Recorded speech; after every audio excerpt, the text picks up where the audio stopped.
The pick of the week, Manchester United coming to London to play an Arsenal side, Timothy, that's currently seated on 5th place with 7 points. Manchester United themselves in 8th on 6 points. 1 point separates these two teams. Their form, early form, has also looked a bit shaky, both these sides.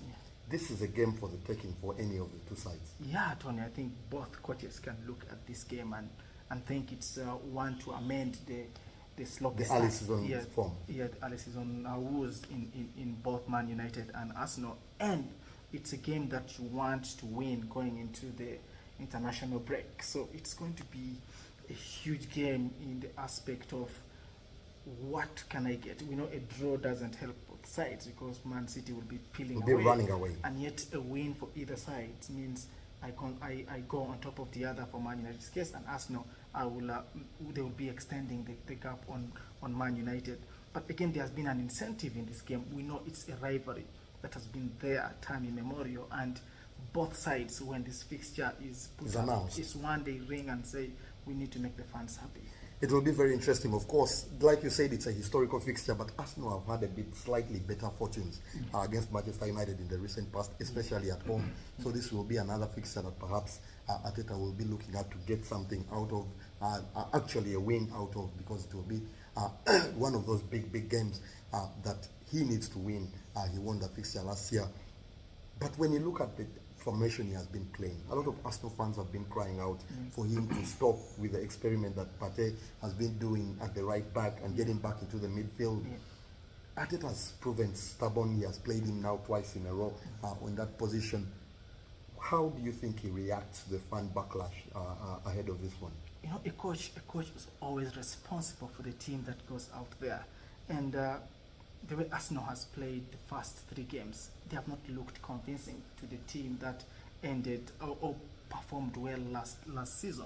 And there have been some changes. And like you've said, Arsenal has experimented, and I think it's time to stop the experiment because the Partey right back position player has not worked out. I don't know what Kiwior did in training last week to deserve starting 100 minutes. 100 minutes over Zinchenko in that position, who is a proven player there. And up front, I think Kai Havertz has not delivered yet to my expectation. He has the brilliance to do it, but I think Arteta has to look back to the fans' reaction, but also look at the balance of the team. I don't think he will be forgiven if he plays people out of position and Man United got a result at the Emirates. It will be interesting. Arteta, we know he's a player. He experimented last season with Ben White in the right back.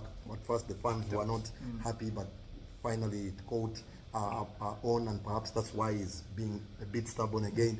But it will be certainly very interesting to see how he goes on with that. The Kai Havertz conundrum, you cannot ditch a player of 65 million, so perhaps that's what also weighing heavily on his mind.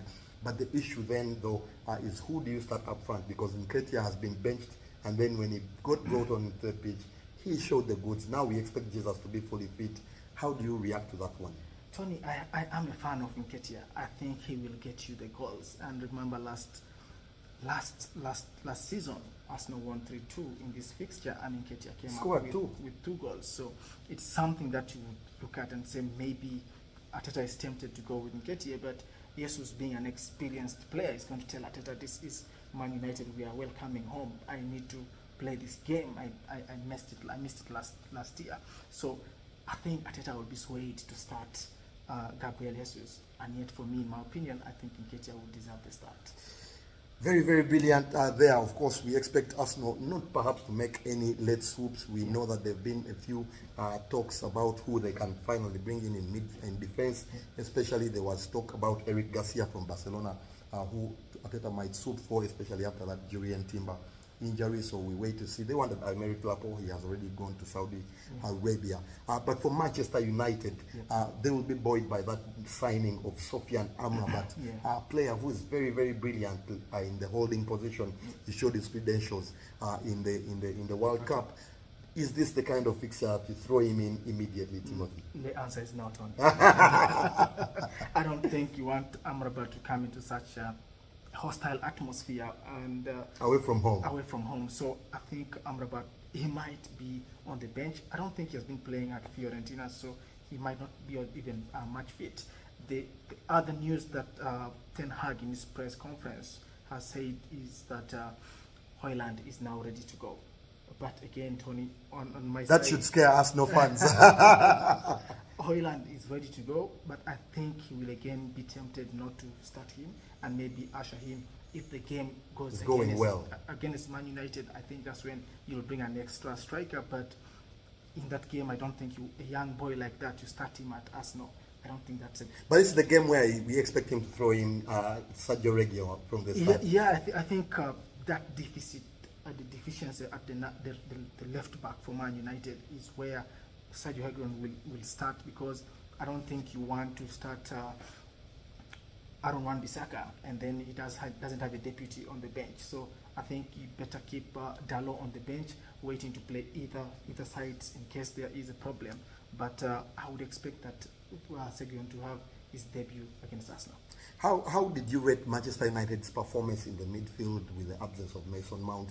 Do you think they missed him, or do you think Manu perhaps showed that they can do maybe better things without him in the side? Yeah, Tony, I think Man United performed well without Mount, in my opinion, because I think Eriksen brought the balance. The unfortunate bit is Man United did concede early enough, and that meant that United imposed their game against Nottingham Forest. And you know, Eriksen has the eye for the pass. He can pick players here and there, so he looked more involved in that approach. But we want to see, had Mount been there when the other team is have a red card or even defending for their lives, how would Mount have performed? So I don't think it's early enough to judge, but the fans were pushing for Mount to be dropped. Unfortunately, he got injured, so it's one the fans can take for now. But I think we need Mount back to see how much does it bring to Man United. One big positive, though, was to see Rashford going back. We talked about it on the podcast. We wanted to see Rashford back in his position,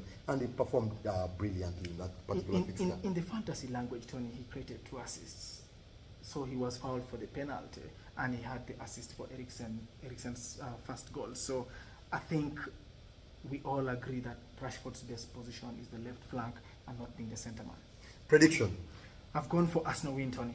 I think Man United has struggled. I was trying to recollect when Man United last won there, and I think Lukaku was still a Man United player. Oh, so who has now gone to Roma, by the way, on loan from Chelsea for £5 million. Yeah, so I think Man United will get a goal, but Arsenal should be able to win this 2-1 or 3-1, but I've gone for 2-1. 2-1 is my prediction as well. Share with us your prediction for this particular fixture. Mikel Arteta taking on Erik ten Hag, 5th against 8th. In this particular fixture, both teams will be looking to climb higher in the table. They cannot afford to slip up, especially if the results on Saturday have gone the way of Chelsea and the rest of the teams, including Manchester City. Share with us your thoughts here on the podcast. We'd like to hear from you. Of course, thanks for sharing and liking all our videos. We welcome all your comments. Keep sharing with us. We'd like to hear from you. Share with us your predictions as well. Bye-bye for now, and enjoy the weekend. It's transfer deadline weekend. Bye-bye. Bye-bye.